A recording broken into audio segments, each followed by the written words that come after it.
Welcome to Everything Co-op, bringing you information on how cooperatives can help improve your quality of life. This show is being sponsored by the National Co-op Bank, NCB. The NCB is dedicated to strengthening communities nationwide for the delivery of banking and financial services for the nation's cooperatives, their members, and other socially responsible organizations.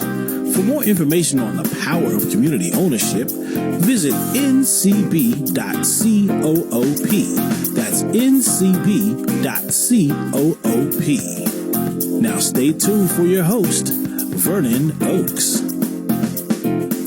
Good morning, everybody. This is Vernon Oakes. Welcome to Everything Cooperative. It's a great day.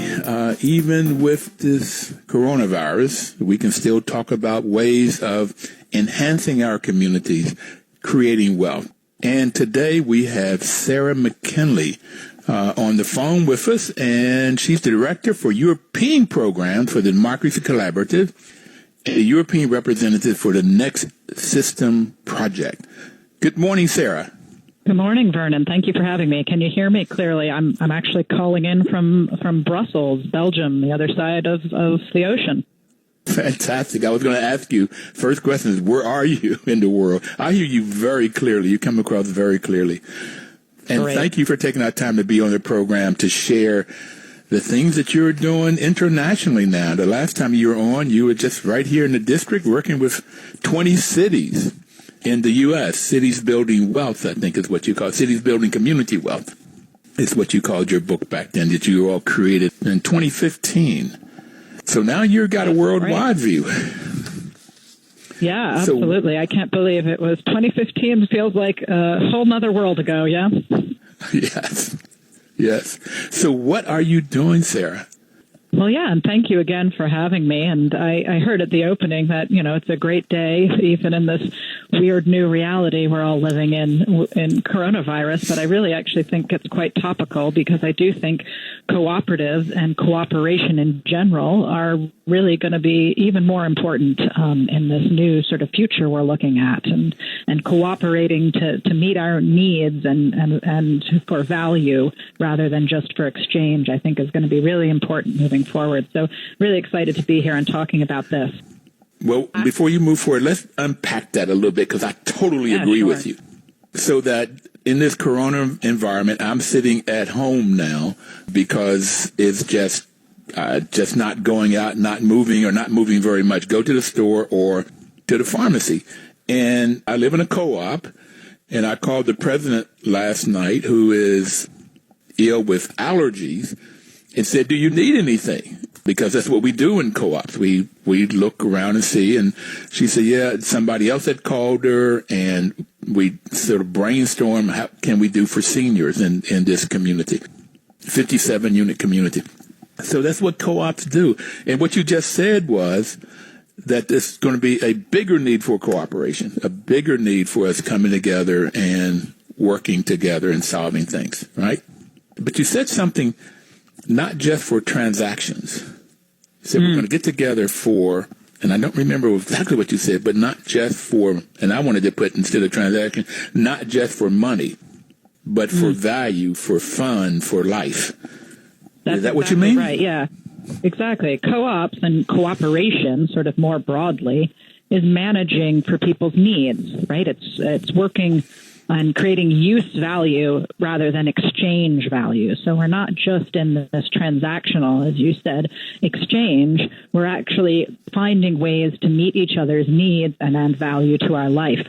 One of the things you've already started to see in places like the UK, for example, in response to coronavirus, are the growth of mutual aid networks to help people who are really at risk and can't go out, as most of us now can't in this present moment. So how can we cooperate to help one another when we don't sort of just have the same commercial consumer transaction behaviors available to us as we're used to? So I think we're really seeing.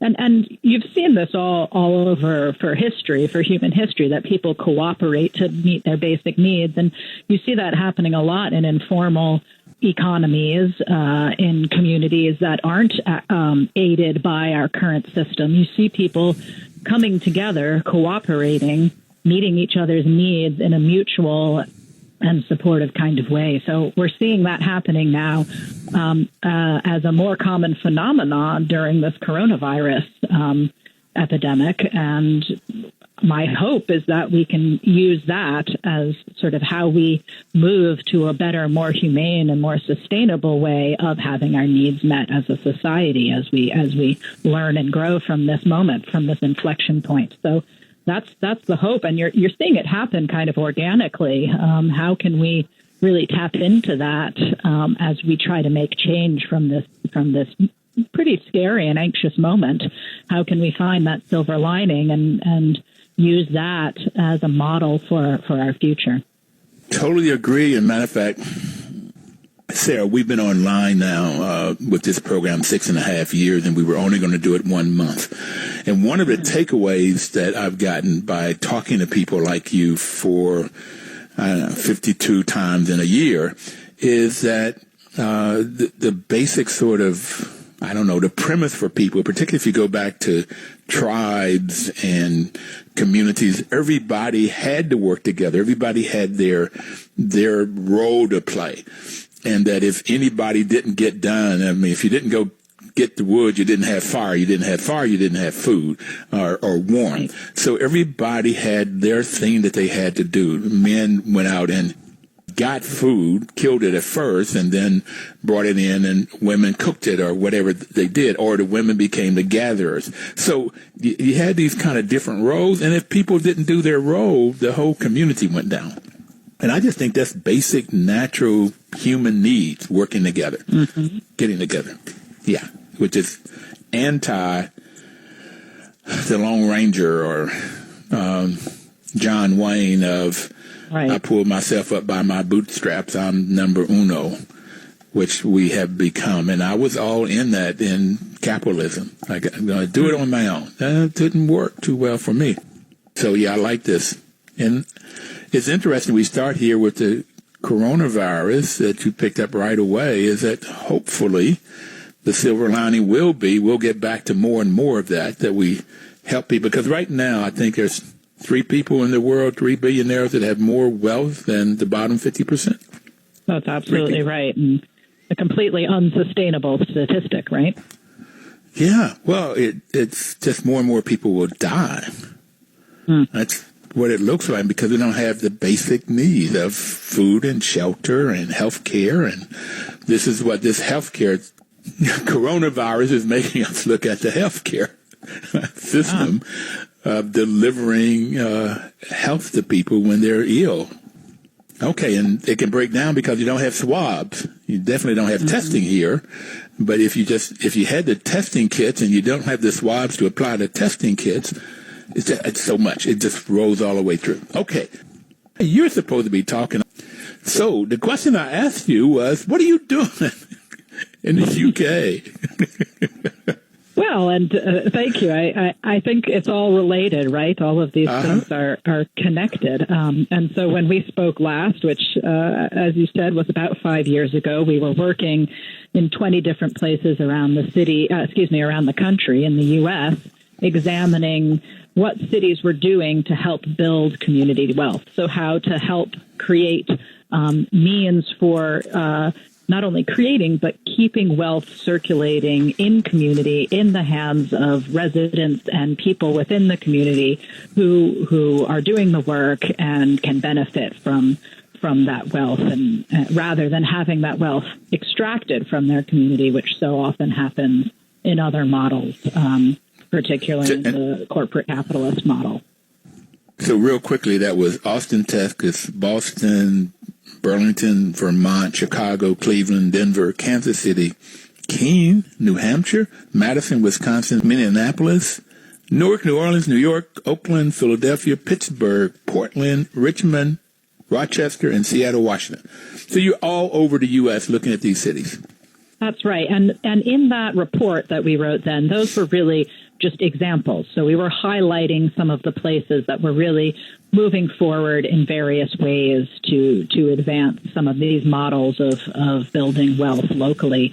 There are many other places who are doing similar things. Right now, our organization, the Democracy Collaborative, is working in about 30 different communities across the country as well. So some of those communities and others, including places as diverse as Albuquerque, New Mexico, Richmond, Virginia.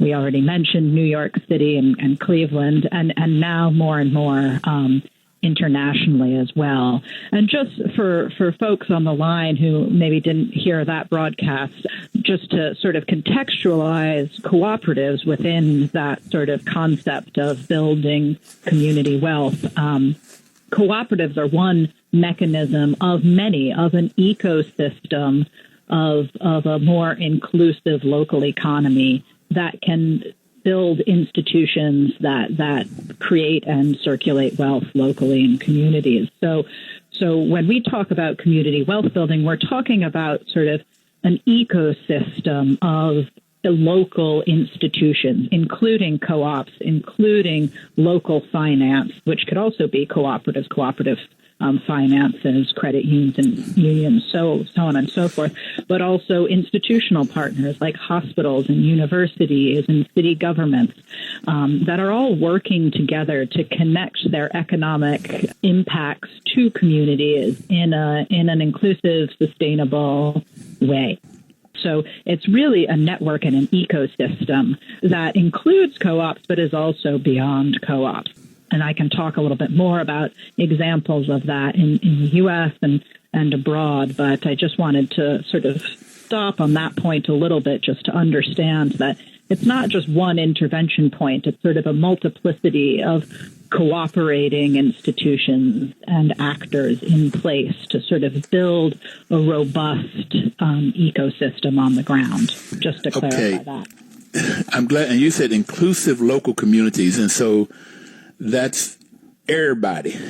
Okay, that's whites and blacks and browns and women and Native Americans. That's the poor, the rich. It's inclusive. And we don't have that so much in the capitalistic system. A lot of people are excluded out of that system and creating wealth.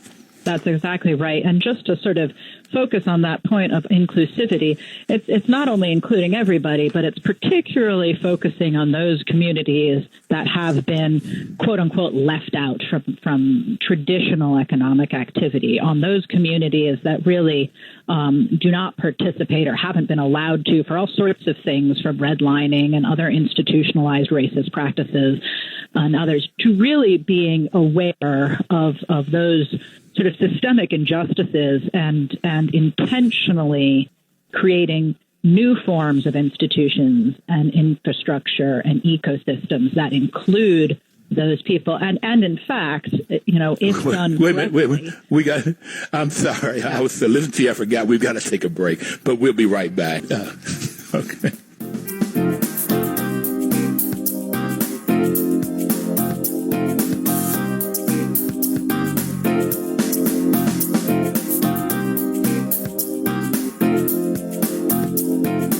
News talk station. Information is power. Yes, and this is why the National Co-op Bank is sponsoring this program and have been for 6.5 years. So we can give you information. And right now we're talking to Sarah Mckinley, Director of European Programs for the Democracy Collaborative. And we're talking right now about the book that they wrote in 2015, Our Cities Building Community Wealth. And so right before we left, you were talking about this particular focus on those communities that have had systemic injustice, and I call it marginalized communities. And a lot of African American communities are in that group. Mexican American, Native American are in that group. But you've talked about ecosystem. You've used that word several times. So could you explain that definition of what is an ecosystem? Yeah, ecosystem, at least in this context when we're talking about it, is a sort of system of connected institutions, actors, enterprises working together in a collaborative way rather than, say, a competitive way to advance the common good, if you will. So it's not just one entity trying to achieve it all. It's many entities working together in a collaborative way to achieve a similar end. And that end in this instance, I mean, quite tactically is creating and circulating wealth for community. But the end goal of that should be prosperity for that community. And prosperity not in terms of sort of riches, but in thriving, right? In the ability to live happy, healthy, connected lives. And so, right now we have a system that essentially extracts those things from communities and doesn't actually create value in place for a lot of people. It tends to create value for some people. And as you said just before the break, we're seeing that coming to the point where you have 3 people in the world who have more wealth than 50 million people combined. So, the way that they can do it's not that they created that wealth on their own. They extracted that wealth from the people in the communities who created it. So how can we create a system that actually is designed to create more equitable, more sustainable, and more sort of human-centered outcomes for community just by their natural functioning? So if you can create institutions and infrastructure and enterprises that work together just by the way they are designed to create more sustainable outcomes, then you will have healthier communities and healthier people. And of course, institutions are human constructs, right? We can create these institutions to function in a more humane way.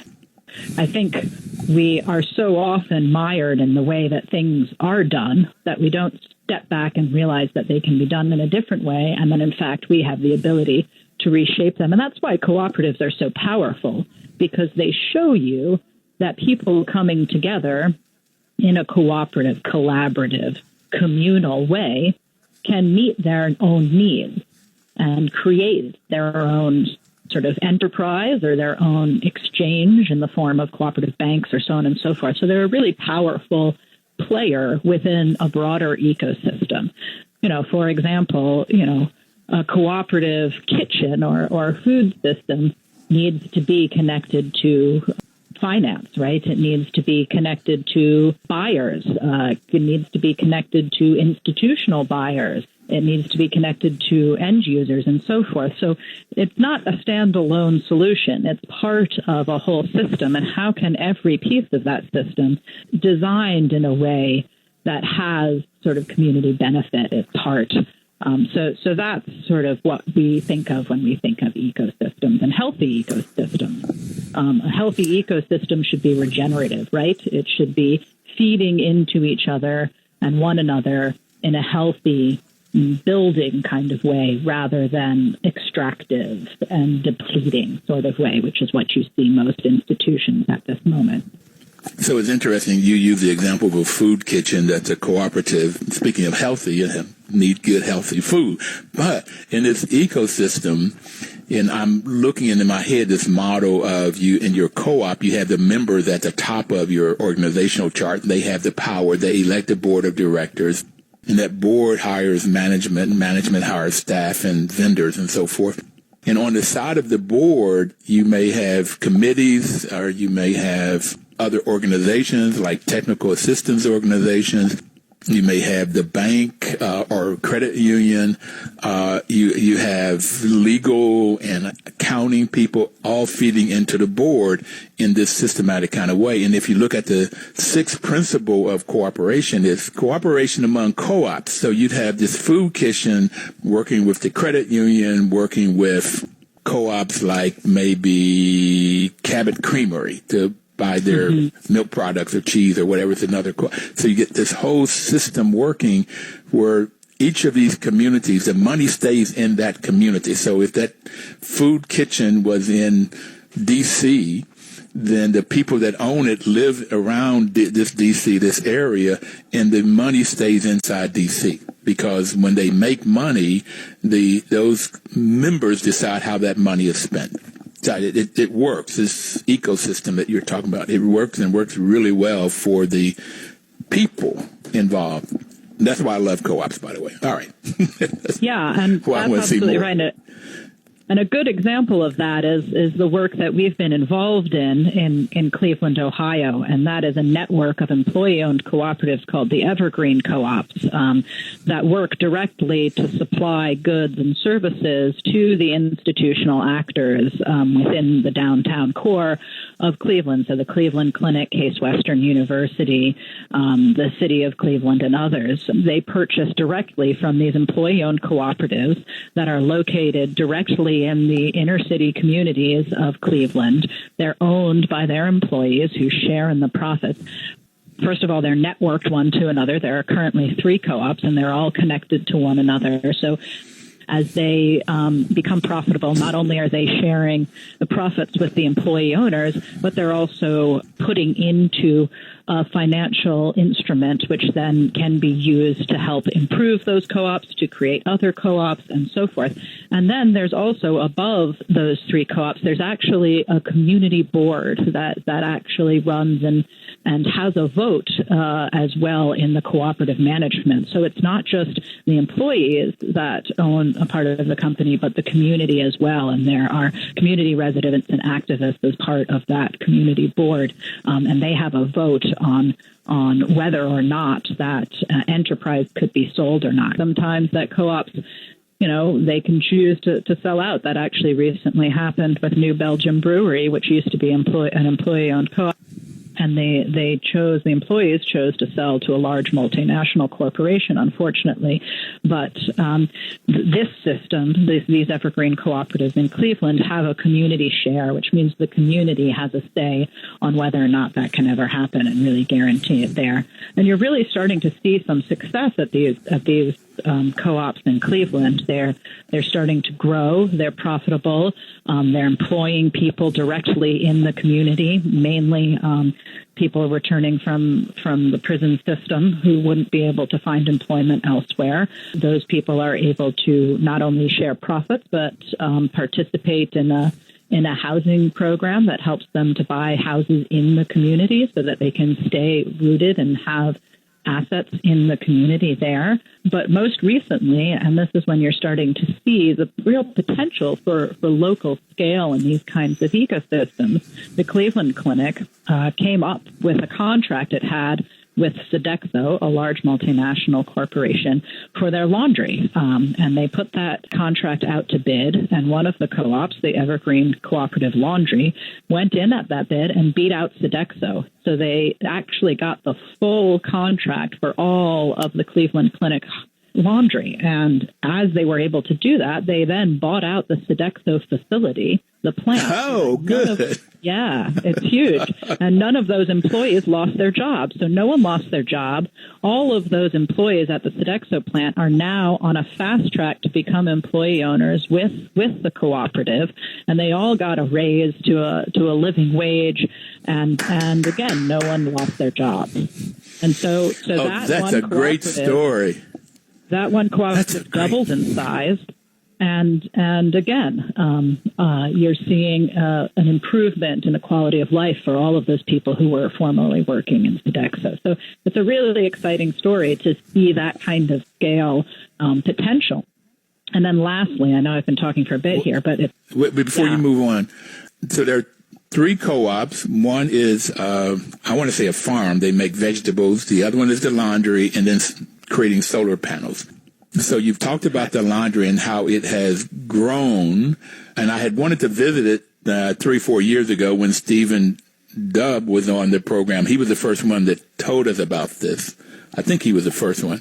And so it's exciting, and they told me at first they wanted to wait a while to see how successful it becomes. So that's why I'm so excited to hear the success of them buying out somebody. And now they don't have the profit motive. So they can either perhaps come in lower price, or they take that profit that was there and then spread it around to the members that have a better quality of life. It works. We've got to take our second break.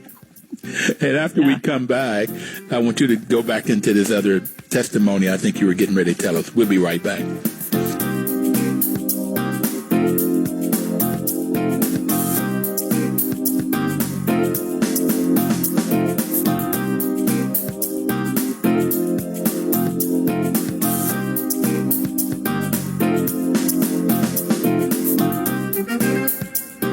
Your news talk station. Welcome back, everybody. This is Vernon Oakes, and the program is Evergreen Cooperative. And we have Sarah Mckinley on the line, who's the Director for European Programs for the Democracy Collaborative. And we're just talking about Cleveland and Evergreen. I want to get this really in very quickly, Sarah, is that in Cleveland, in the census tract, the life expectancy was 65.4 years. And so 65 years old, 65 and a half is what you could expect to live inside Cleveland. But if you live 2 miles away in Shaker Heights, you can live 23 years more. The life expectancy was like 88. And that gets to what we're talking about when we start talking about the coronavirus, and you look at any other issue around health. And it looks, housing is critical for health. Food is critical for health. Healthcare is critical for health. And when you have a living wage, you can buy all of this stuff. And if you don't have it, you can't. And therefore, you live less time on earth and a less quality of life. And this is why I like what you're doing. Please, it makes a difference in how somebody lives and how long they live. No, it's you absolutely true. And place matters. And that we talk about that in those terms, because literally, a 2-mile difference can knock 23 years off your life. And that's totally unacceptable in the quote unquote richest nation in human history, right? I mean, it doesn't make any sense at all, but it's very clear that where you're born and the opportunities that are presented to you and the things that you're exposed to environmentally and otherwise really determine your quality of life. It really makes a huge difference. And so we talk about the social determinants of health. So not just clinical health, but the social determinants of health. What are those societal, environmental conditions that actually affect your health directly? And there have been many studies that show that in many ways, the social determinants of health have greater impact on your long-term health effects than actually clinical health does, or genetic health, or anything like that. In fact, what you have access to, the air you're breathing, the food that you're eating, the stress that you're having or not having because of your job or your lack of job, that all has huge impacts on your health. So one of the things we talk about when we talk about these ecosystems is clearly community health. But for example, hospitals are huge actors in place, right? And many of those hospitals have been addressing clinical health. But if they really want to help with health, they need to look at whole health. And so when we work with hospitals, we work with them to think about how they, as economic actors, right, who are spending money to purchase goods and services and hiring people from certain places, how can they actually change their behavior in a way that would improve the health of people in communities? So how can they purchase from people locally so that they're supporting local enterprises and cooperative enterprises that are creating jobs and sustainability for people living in place, at the same time that they're also perhaps hiring and creating skills from people who need it most, rather than just importing employees from places where, they already have many more opportunities. So really thinking about the choices that you make as an institutional actor and how they can help create better health in communities. And in fact, for hospitals, that's an important part of their functioning. It's not just to treat the problems of ill health, it's to create actual good health in place. So that's one of the roles that institutions play in community, and one way of thinking about it within this broader ecosystem of community. Fascinating what you're doing. Air, food, stress, housing, education, income, all affect health. And and just if you look at the health of Native Americans, the environments that they've been put in and the stress that they've been under just being Native American in America, and the same thing for blacks. being black in America, driving while black. All of these things put together cause one to live less time and have a worse quality of life. Interesting. I love what you're doing. How did you get into this world? Where did you grow up? That's a good question. Yeah. Well, actually, I'm from Washington, D.C., although my parents were diplomats. So I moved around quite a lot when I was a child. And one of the places we lived in because of my parents' work was actually Haiti. And so if you want to talk about discrepancies in life expectancy, you can't really Jesus Christ, yeah. A more stark example than Haiti. So I was living in Haiti when I was a very young girl. So I certainly am not going to claim that I understood all of these inequalities and these economic differentiations. But I was, 7 years old, enough to realize that there was something very, very different in the way that I, privileged white girl, lived versus the community around me. And in places like Haiti, the life expectancy there is 45 years of age, which is absolutely intolerable and shocking. However, unfortunately, that statistic is not too far off from actually the life expectancy of an adult male living on the Pine Ridge Lakota Sioux Indian Reservation in South Dakota in the United States. So, these kinds of really unfathomable, immoral discrepancies in quality of life exist in many places. But sorry, I'm going. No. What you can tell is my passion, but one of the reasons it is my passion is because I think when I was a young girl and I saw that kind of inequality firsthand in Haiti, it really stuck with me and caused me to really want to question later in life as I became an adult why we have these kinds of discrepancies. What are the systemic reasons for that? And then I had the privilege to go to college, to university in Chicago, and I was living and working on the south side of Chicago. And here I was at this wonderful institution of learning and growth, surrounded by whole neighborhoods that were completely disconnected and disenfranchised and disinvested, and they were largely African American communities. And I really was struck by and irritated and angered by this sort of disconnect between the ivory tower, if you will, and then the communities around it and why. So after I left university, I got very involved in community organizing, community development work on the south side of Chicago, and that's where I started to sort of examine some of these systemic inequalities. And I worked for a community development corporation, a CDC, on the south side of Chicago, the Greater Southwest Development Corporation, which is one of the original community development corporations, grew out of the civil rights movement in a neighborhood right near West Englewood on the south side of Chicago, where actually Martin Luther King had come to begin his work in northern cities around economic inequality and injustice. And at that time, when he came to that neighborhood, he was stoned by white supremacists.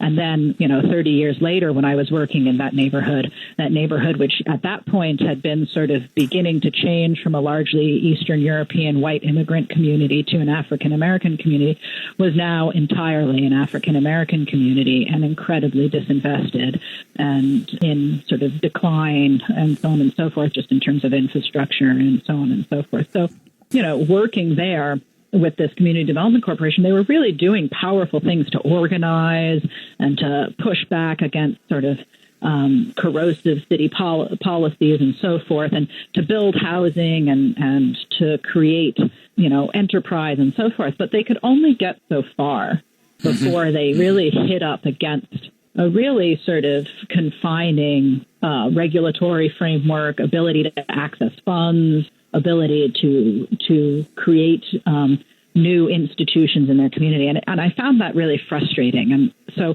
there's so much exciting work that's happening on the ground in communities, so much empowering work that communities are doing for themselves that can only get so far before it hits up against these institutional, ingrained roadblocks And so I came sort of I then went back to school and studied this and sort of went through a circuitous route and landed at the Democracy Collaborative because I really was attracted to its approach to this ecosystem, that you can't just do sort of one effort here and only at the local level. You need to be able to work at multiple levels to create an ecosystem locally that can thrive and not keep hitting up against these restrictions and regulations and legislative framework that keep that work down. So that's the sort of long story of how I came to here.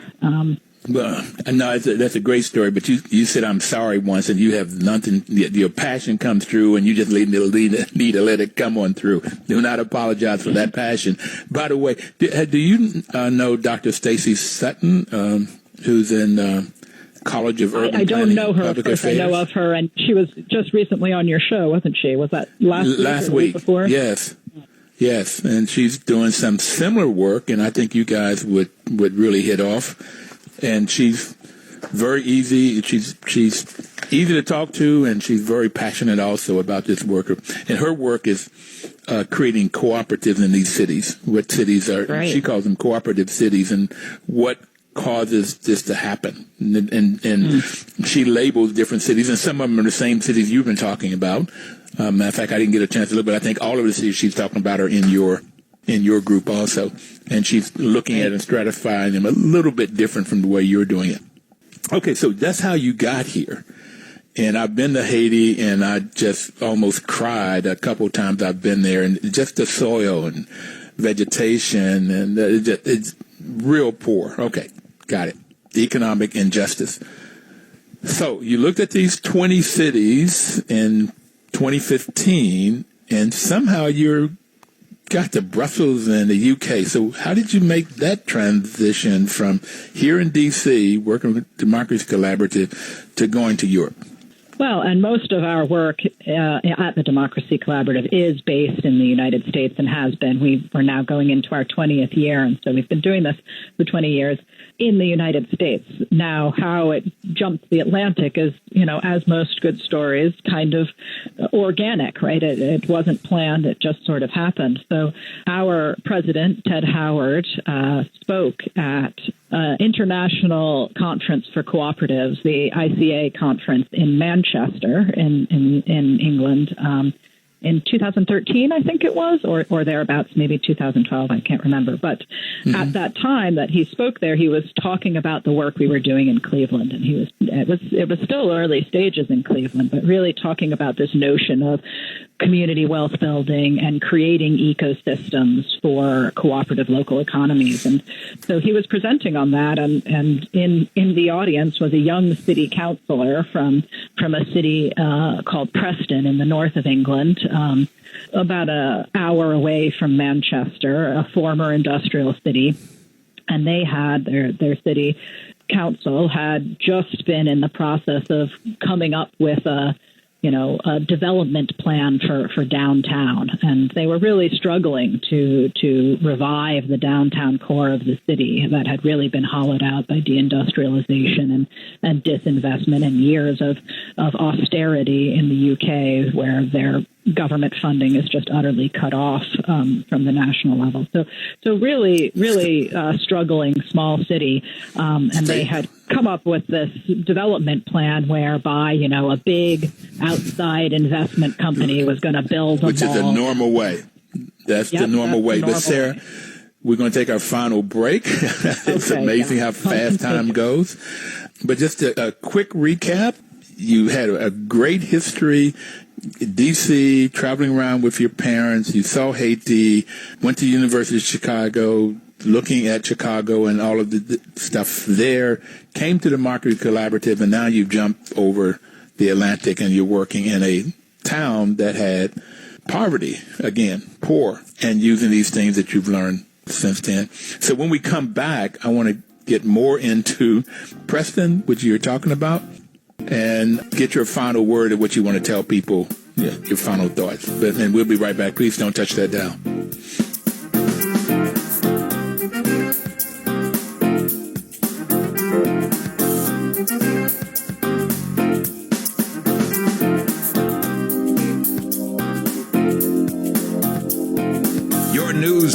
Station.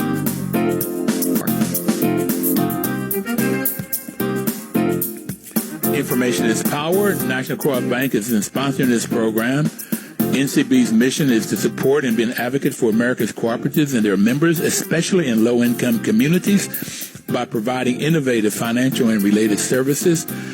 This is mainly in the U.S., but it sounds like, Sarah, they could be working in Preston. It's a low-income community. So this is what NCB does.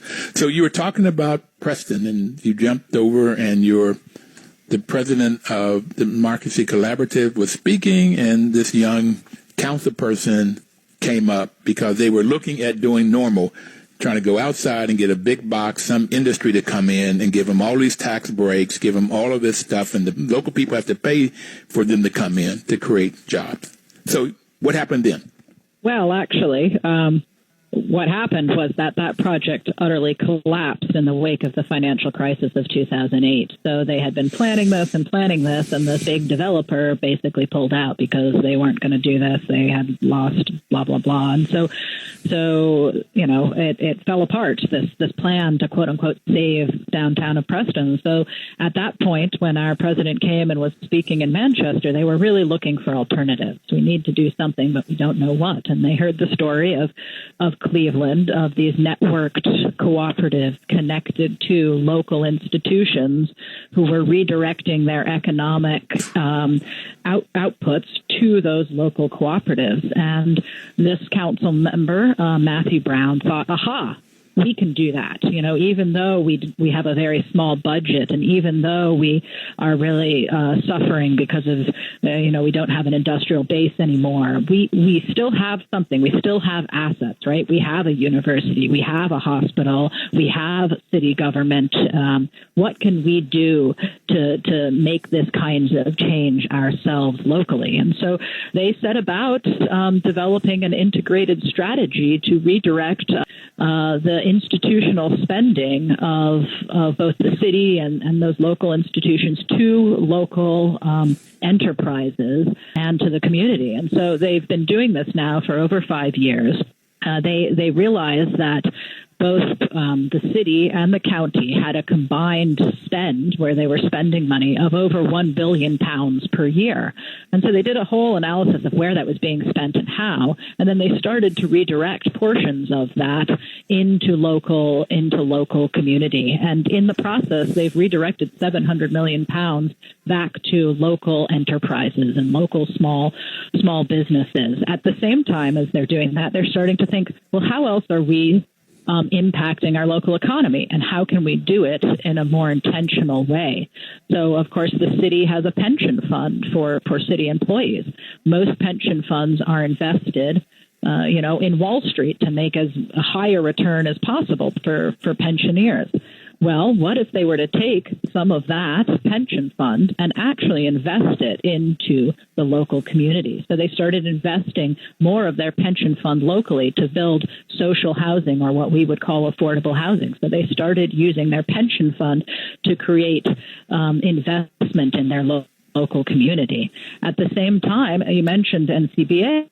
They're starting to think of how they can create their own local community-owned bank, because they don't really have any, and they're not being serviced by the big banks that generally focus on places like London and high finance capital. So how can they create a local bank of Preston, that can start to invest in communities? And now, they've made a huge success, and they're starting to develop a whole cooperative strategy, what they're calling sort of gap cooperatives, so filling in the gaps where there aren't already enterprises serving needs, or there aren't already public sector services being provided. Where can co-ops step in and fill that? So, for example, they're working with the local taxi union to develop a worker-owned taxi company that would also be unionized, and there would be an app, and it could be a counter to Uber, right? So they're starting to develop these cooperative strategies across town as well. And they're working closely with Mondragon, which is a network of cooperatives. I know you've talked about it on the program in Spain. So they're working closely with Mondragon to look at how they can do something similar but different in their town in a way that would work. So you're starting to see all these interconnected pieces just by this kind of one aha moment from the city of how they can redirect their own spending and then encourage other institutional actors and others to do the same. So it's a really exciting model. It's a different context, obviously, than Cleveland, although there are some similarities in the deindustrialization and disinvestment and so forth. But it's also a totally different context. So it's really interesting to see how these ideas can be adapted and interpreted to really fit the needs and the assets of a particular community and place. And so Preston has sort of inspired a lot of other places around the UK, Scotland, sort of a post-industrial area of Scotland, but also rural areas. You're seeing it in smaller towns and villages as well, starting to look at how they can do this locally as well to support a more cooperative local infrastructure and economy. So my role has been to really help some learning exchanges among and between these places, both in the U.S. and over here, that are trying to do these things because, they're out there on their own doing this hard work in many ways, or so it feels often. So it's really important to connect them to one another, to learn, to provide resources, and to get the word out there that another way of doing this is possible. Do you like what you're doing? I do. It's really exciting. It can so often feel bleak, and certainly right now in this current moment of sort of uncertainty and crisis. So it's really exciting to actually be able to work with communities who are saying, okay, yeah, it's challenging, but we're not going to sit around and wait, for the presidential election and hope that something new will happen and, someone else to save us. We're going to roll up our sleeves and do this ourselves as best we can. And, as more and more people do that, those are the laboratories for change, the laboratories for a new democracy, a laboratory of things coming from the bottom up. And if we have more of these little experiments all over the place, it starts to cohere into a real alternative, right?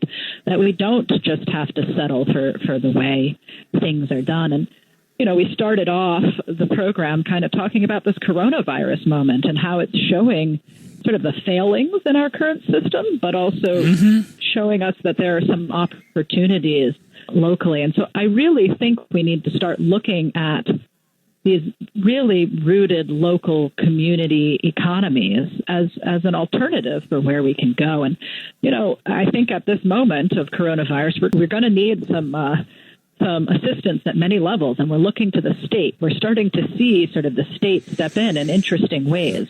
So how can we use this to create a more democratic and devolved at all levels sort of interaction from the local up? And I think it's going to be a really interesting opportunity. So I was going to go back to that. I'm glad you did. But in 07, 08, with that downturn of the real estate market crashing and caused a lot of other industries to crash, and this big box company that was going to come into Preston, it caused them to not come in because the economies were down all over. And then there was this opportunity for the local people to start businesses, to solve the problems in their community and create jobs and keep that money circulating within the community. I didn't understand the marketing principle of how many times the money turns in a community until I got onto this show. And that with the big box, the ownership, that money made in that Preston would have gone out to those owners, and they would maybe live in London or maybe the U.S. or maybe Australia or Japan somewhere, and that money would have gone to those communities.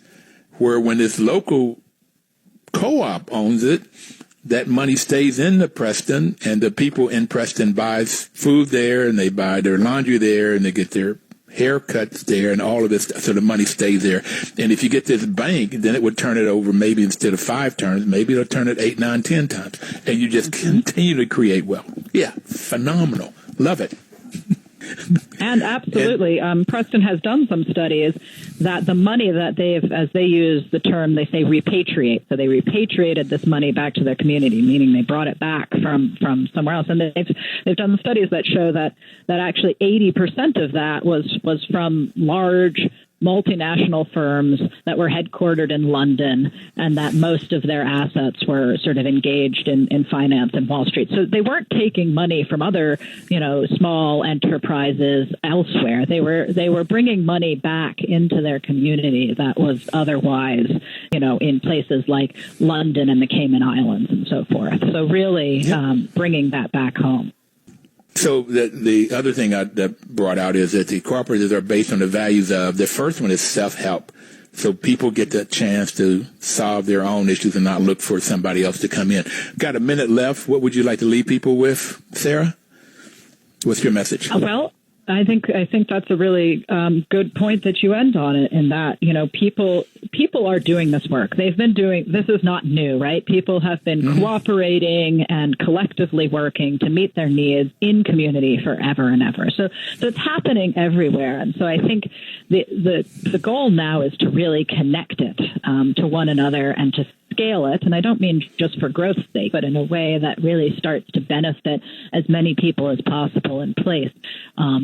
So I think that's sort of our next challenge. But the reality is that these alternative economies exist, and they work, and they show that something else, something better, something more sustainable, more just, more inclusive is possible. And now we really just need to connect the dots, to get the resources behind it, and the political will and the infrastructure, the ecosystem of support to support this kind of work in place really off the ground. And that's where we're headed. And I think we can do it. We can. We can do it. Thank you so much. And everybody out there, be safe and live cooperatively. Thank you. Thank you. Thank you, Sarah.